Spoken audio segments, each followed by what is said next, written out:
तो hello guys, कैसे हैं आप सब? आ चुके हैं एक और नई वीडियो के साथ। तो जैसा आपने सुना होगा, पीओके में काफ़ी प्रोटेस्ट बढ़ गए हैं और हंगामा हो रहा है, तो उसी को हम आज समझने वाले हैं और देखने वाले हैं। तो बिना टाइम वेस्ट के पहले वीडियो को देखते हैं, उसके बाद अपना ओपिनियन रखेंगे। PoK okay. में अचानक से भारी प्रोटेस्ट शुरू हो चुके हैं। वहां की जनता ने पीओके के एंट्री पॉइंट कोहाला से पाकिस्तान का झंडा ही निकाल कर फेंक दिया है। पाकिस्तानी पुलिस और आर्मी को आज वहां पर बुरी तरह से मारा जा रहा है। वाह भाई, ऐसे क्यों कर रहे हैं ये लोग? आजादी। लोगों में ये इतना लोग बोल गुस्सा रहे हैं भर आजादी चुका है मिलेगी, कि हम वो लेके वहां के रहेंगे। पुलिस वालों को तक पहाड़ के ऊपर से सीधा नीचे फेंक रहे हैं। 10 मई 2024 को तो वहां के एसडीएम यानी टॉप गवर्नमेंट ऑफिसर के कपड़े उतारकर उसे पब्लिकली पीटा गया और फिर उसके निकाले हुए कपड़ों को भरे चौक में लटका दिया गया। लेकिन जरा एक मिनट, एक समय पर तो पीओके की जनता काफी ज्यादा प्रो पाकिस्तानी थी, है ना? शादी चाहते हैं, पाकिस्तान के साथ होना चाहते हैं। पाकिस्तान जिंदाबाद, पाकिस्तान से रिश्ता क्यों? अब ऐसा क्या हुआ? अचानक से ये जनता आज रातों रात पाकिस्तान के खिलाफ कैसे हो गई? वो पाकिस्तान पर ही हमला क्यों कर रहे हैं? वेल, इसके पीछे डेफिनेटली उनके कुछ बहुत ही सीरियस कंसर्न्स है।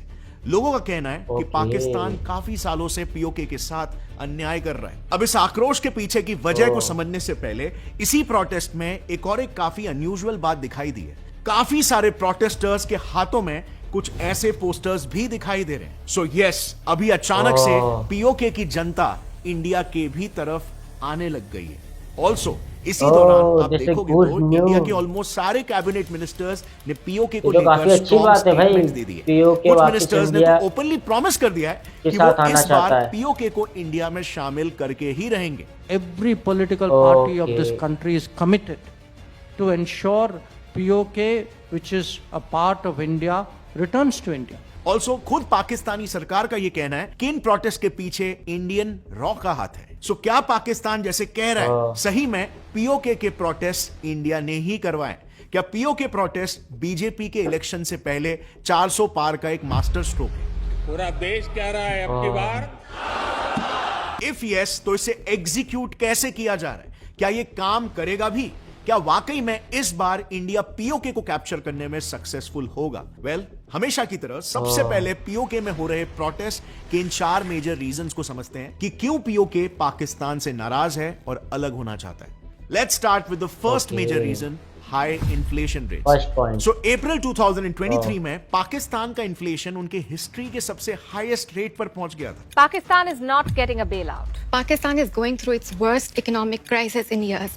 Inflation is at a 50-year high and food has become unaffordable for millions. और तब से लेकर आज तक वहां पर महंगाई बढ़ते ही जा रही है, जिससे वहां की आम जनता परेशान हो चुकी है। Reason number 2, wheat subsidy withdrawal. अब जब एक तरफ पूरे पाकिस्तान में महंगाई बढ़ेगी तो जाहिर है सबसे पहले तो खाने पीने के सामान के दाम बढ़ने लगे। अब व्हीट शॉर्टेज को फुलफिल करने के लिए पाकिस्तानी सरकार ने पूरे पाकिस्तान में व्हीट सब्सिडी का ऐलान कर दिया था, जो अच्छी बात है। पर कुछ ही समय बाद ये सब्सिडी सरकार ने पूरे पाकिस्तान में चालू तो रखा, लेकिन सिर्फ पीओके के लिए बंद करवा दिया। अब ये open discrimination of course PoK की जनता को बिल्कुल भी पसंद नहीं आया और इसीलिए ये बन गया उनके प्रोटेस्ट का दूसरा major reason. Reason number 3, tax on electricity. अब ये सब कुछ चल ही रहा था कि सितंबर 2023 में पाकिस्तानी गवर्नमेंट ने पीओके पर हैवी इलेक्ट्रिसिटी टैक्सेस इंपोज कर दिए। इतने हैवी कि इसके बाद से आज वहां पर 5,000 रुपए के लाइट बिल पर 5 से 10,000 रुपए का तो सिर्फ टैक्स ही आ जा रहा है। ये जो बिलों पे इन्होंने इजाफी टैक्सेस लगाए, इस चीज पे गरीब आवाम का जीना मुश्किल हो गया है। अब लोग खुदकुशियों पर आ गए हैं। लोग हमें तो बिजली की, हम तो 2 बल्ब है एक रूम में, किचन में, और एक पंखा इस्तेमाल करते हैं। जबकि पीओके का मंगला डैम पूरे पाकिस्तान की 20% एनर्जी डिमांड को फुलफिल करता है और उसी इलाके के लोगों को पाकिस्तानी सरकार उस डैम से जनरेटेड एनर्जी का सिर्फ 30% एनर्जी ही दे रही है। इनफैक्ट पाकिस्तान के पहले प्रेसिडेंट ने तो वहां की जनता को यह वादा तक किया था कि उनको इस डैम के बदले फ्री इलेक्ट्रिसिटी मिलेगी। अब फ्री इलेक्ट्रिसिटी तो छोड़ो, पाकिस्तान उन्हीं के इलेक्ट्रिसिटी को उन्हें ही सप्लाई करके उनसे ही ट्रिपल कीमत वसूल रहा है। कितनी बड़ी आयरनी है ये। सो जाहिर है जनता इससे खुश बिल्कुल भी नहीं है और इसीलिए ये प्रोटेस्ट का तीसरा कारण है। अब पूरे 2023 में इन्हीं मुद्दों को लेकर कई छोटे बड़े प्रोटेस्ट हो रहे थे, लेकिन हाल ही में हो रहे बड़े प्रोटेस्ट का ट्रिगर पॉइंट था दिसंबर 2023 का प्रोटेस्ट, जिस पर जनता का यह कहना है कि सरकार ने उनसे सुलह करवाने के लिए कोई एक्शन ही नहीं लिया। वेल, पीओके के करंट टेम्परामेंट को थोड़ा सा इंट्रिंसिकली अगर स्टडी करें तो वहां पर बेसिकली 3 टाइप के आज डिमांड्स हैं। Number 1, joining with India. वहां पर एक गुट आज बन चुका है जो भारत के साथ जुड़ना चाहता है। आज आप देखोगे तो वहां पर खुद पीओके के ही लोग ओपनली पीएम मोदी से ये कह रहे हैं कि हमें पाकिस्तान से आजादी दिला। पीओके के एक human rights activist Amjad Ayub Mirza तो इंडियन गवर्नमेंट से ये तक कह रहे हैं कि यही सही टाइम है पीओके को अपने कंट्रोल में लेने का, क्योंकि आज वहां की जनता पर काफी ज्यादा अत्याचार हो रहा है। सो इससे बेहतर रीजन क्या हो सकता है? If today the Indian government does not step up their efforts to free POJK and Gilgit-Baltistan, then this golden chance of our freedom will wither away.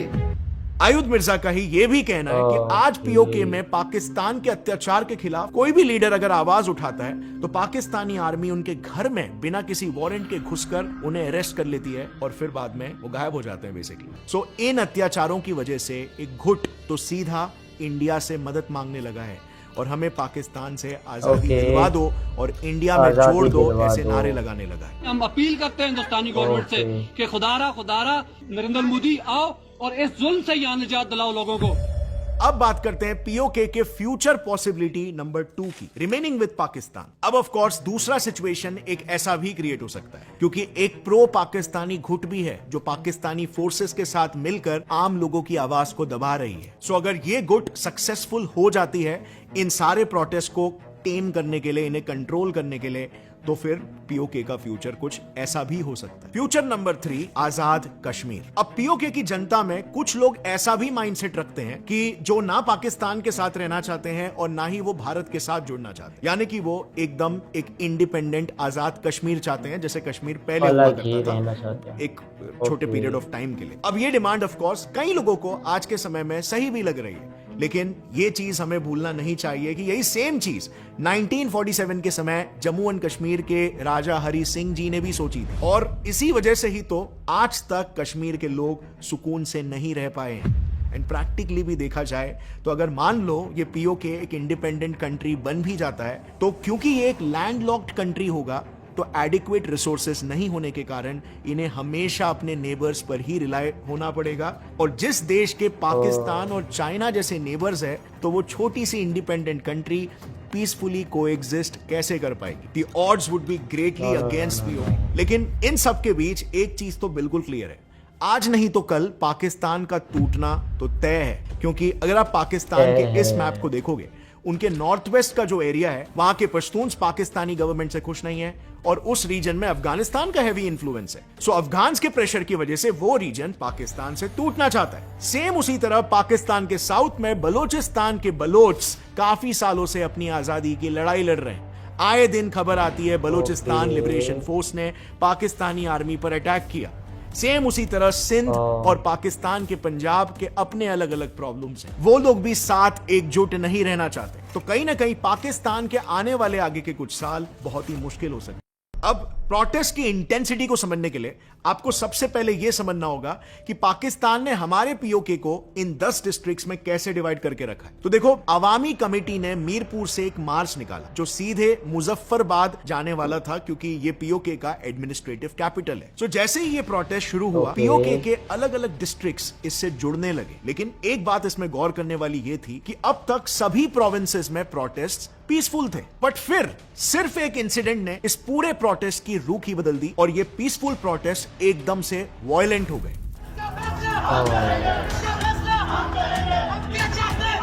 दरअसल मीरपुर के दडियाल डिस्ट्रिक्ट में लोग शांति से ही प्रोटेस्ट कर रहे थे, लेकिन इसी बीच वहां के एसडीएम ने उन पर लाठी चार्ज के ऑर्डर्स दे दिए। इस पर फिर पुलिस ने भी लोगों को मारना शुरू कर दिया और काफी लोग घायल भी हुए। अब इस इंसिडेंट से लोगों को इतना गुस्सा आ गया कि उन्होंने उस एसडीएम के कपड़े निकालकर उसे मारना शुरू कर दिया, उसके कपड़ों को फाड़कर उसके ही ऑफिस के बाहर लटका दिया। उनका यह मानना था कि एक तो सरकार हमारे डिमांड्स को नजरअंदाज कर रही है और ऊपर से पीसफुल प्रोटेस्ट पे लाठीचार्ज कर रही है। इसके बाद फिर अवामी कमेटी ने भी इस comparatively localised PoK wide protest declare कर दिया और पीओके के ऑलमोस्ट हर डिस्ट्रिक्ट में जो प्रोटेस्ट पीसफुली हो रहे थे वो अब इसके बाद एकदम से वायलेंट हो गए।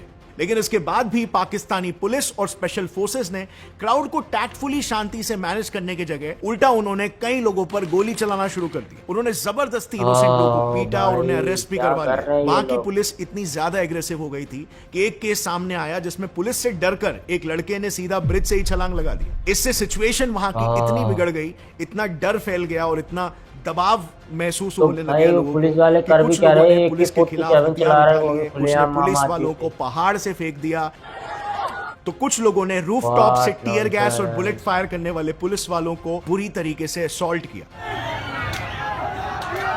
बेसिकली इस दौरान पीओके में हर जगह पाकिस्तानी पुलिस बुरी तरह से मार खा रही थी और situation totally out of control जा चुका था। लोगों में गुस्सा इतना बढ़ चुका था कि बच्चे तक रास्तों पर उतरकर पाकिस्तान से आजादी मांग रहे थे। इस बार आजादी मिलेगी इंशाअल्लाह। हम लेके रहेंगे, मिलेगा। एंड यू नो व्हाट, आजादी हम लेके रहेंगे। इस सब का इल्जाम पाकिस्तानी सरकार ने इंडिया पर डाल दिया। पीओके के पीएम ने भी भारत पर यह आरोप लगाया कि ये सब कुछ इंडिया ही करवा रहा है। ये लोग यही कर सकते हैं और क्या कर सकते हैं। और उनके जो वजीर दिफा हैं वो बरमला कह चुके हैं कि आजाद कश्मीर के अंदर हम दहशतगर्दी के वाकयात करवाने में बराह रास्त मुलव्वस हैं। अब ये ऐसा क्यों कह रहे हैं पता है? बिकॉज इसी हफ्ते पाकिस्तान में आईएमएफ के डिग्निटरीज आने वाले, जिसके वजह से पाकिस्तान को करीब 6 से 8 बिलियन डॉलर्स का बेल आउट पैकेज मिलेगा, भीख मिलेगी। आईएमएफ के साथ आज एक इंतहाई मस्बत नतीजे पर पहुंची है। अब ये अमाउंट पाकिस्तान के लिए कितना जरूरी है, इसे आप इससे समझ सकते हो कि वो आईएमएफ से 6 से 8 बिलियन डॉलर्स और चाइना से 12 billion dollars debt roll over लेकर अपने 23 बिलियन डॉलर्स का डेफिसिट को फुलफिल करना चाहता है, ताकि उनके यहाँ पर इन्फ्लेशन कंट्रोल किया जा सके और उनकी कंट्री डिफॉल्ट ना हो। बट पाकिस्तान का ये आरोप है कि भारत ऐसा नहीं होने देना चाहता। वो पाकिस्तान को कोलैप्स करवाना चाहता है और इसीलिए वो पीओके में प्रोटेस्ट करवा रहा है, ताकि पाकिस्तान के एडमिनिस्ट्रेटिव मिसमैनेजमेंट को देखकर आईएमएफ उन्हें बेल आउट पैकेज ना दे। और अगर आप देखोगे तो इसी दौरान कई ऐसे रिपोर्ट्स भी आ रहे हैं। एक यूएस न्यूज रिपोर्ट के अनुसार इंडिया पाकिस्तान के टेररिस्टों की ओपन किलिंग करवा रहा है। इवन इस हफ्ते हमारे रक्षा मंत्री राजनाथ सिंह जी ने भी ये कहा कि हमें पीओके के लिए आर्मी नहीं चाहिए, वहां के लोग खुद हमारे पास आ जाएंगे। मैंने कहा ना, पाक अधिकृत कश्मीर की जनता ही ये मांग करेगी कि हमको मर्ज किया जाए भारत के साथ। काफी सिमिलर स्टेटमेंट हमारे एक्स आर्मी चीफ और cabinet minister VK Singh ji ने भी दिया था। पीओके अपने आप भारत के अंदर आएगा, थोड़ा सा इंतजार करें। इंडिया के फॉरेन मिनिस्टर एस जयशंकर ने भी कई बार डिप्लोमेटिक प्लेटफॉर्म्स पर यही कहा है कि पीओके के लिए इंडियन पार्लियामेंट और इंडिया की सारी पॉलिटिकल पार्टीज कमिटेड है।